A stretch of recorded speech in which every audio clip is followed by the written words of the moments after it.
আমরা এখন যে জায়গা দিয়ে যাচ্ছি এটাই হলো সেই ইন্ডিয়া থেকে পাকিস্তান যাওয়ার রাস্তা। চুরাইপথে এই রাস্তা দিয়ে মানুষ যাতায়াত করে। দেখেন চারদিকটা কতময় জঙ্গল, এত বিশাল আকারের জঙ্গল। এখানে জীবজন্তু, বিষাক্ত ধরনের জীবজন্তু এখানে বসবাস করে। চারিদিকে আপনি যেদিকেই তাকান শুধু জঙ্গল আর জঙ্গল। আমরা আছি 2-3 জন একসাথে, তাই আমরা ইন্ডিয়া দিয়ে এখন পাকিস্তান চলে যাব। কিন্তু আপনাদের রিকোয়েস্ট করবো যে আপনারা চোরাইভাবে কোনো সময় এই ইন্ডিয়া দিয়ে পাকিস্তান যাবেন না।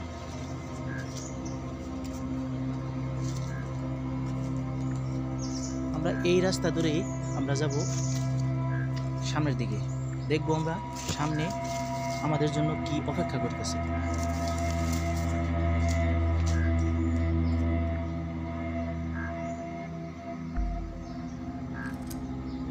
এখানে বিষাক্ত ধরনের জীবজন্তু থাকে, তাই আপনারা যখন আসবেন তখন অবশ্যই চারদিকটা ভালো করে খেয়াল করে দেখবেন যে বিষাক্ত ধরনের জীবজন্তু থাকলে আপনারা আগে থেকে সতর্ক থাকবেন। আপনারা যখন যাবেন তখন এই রাস্তাটা কিন্তু আসলে অনেক বিপজ্জনক, তো আপনারা খুব নির্দেশন দেখে তারপরে যাবেন। খুব বিপজ্জনক রাস্তা, তাই আপনারা খুব খেয়াল করে এই বিপজ্জনক রাস্তা আপনারা পার হবেন।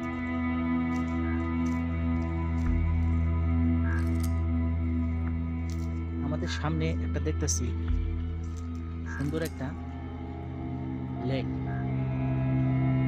এই লেকটা পার হলে ওখানে দেখা যাবে ওই সাইডে বিজিবির ক্যাম্প। বিজিবির ক্যাম্পটা আমরা সাধারণত খুব সতর্কভাবে দেখে তারপরে পার হব।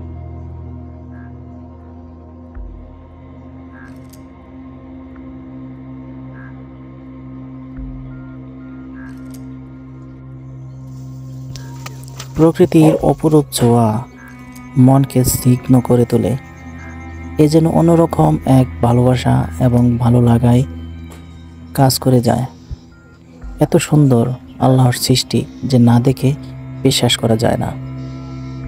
আমরা যাই অনেক জায়গায় নানান ধরনের জিনিস দেখতে, কিন্তু প্রকৃতির যে এত সুন্দর, তার পাকা ফলন, ধান ক্ষেত, গাছগাছালি, পশু পাখি, কত সুন্দর তার প্রাকৃতিক পরিবেশ। গ্রামীণ জীবনের দৃশ্য তুলে ধরলে শহরের কথাই ভুলেই যাই। শহরে যারা আছেন, গ্রামে যে কত ভালো লাগে, ঠান্ডা বাতাস, মৃদু শীতল আবহাওয়া, সুন্দর সুন্দর গাছ, না দেখলে বুঝতে পারবেন না। আমি শহরের সবাইকে রিকোয়েস্ট করে বলবো অবশ্যই গ্রামে আসবেন এবং গ্রামের বৈচিত্র্য দেখবেন, খুব ভালো লাগবে।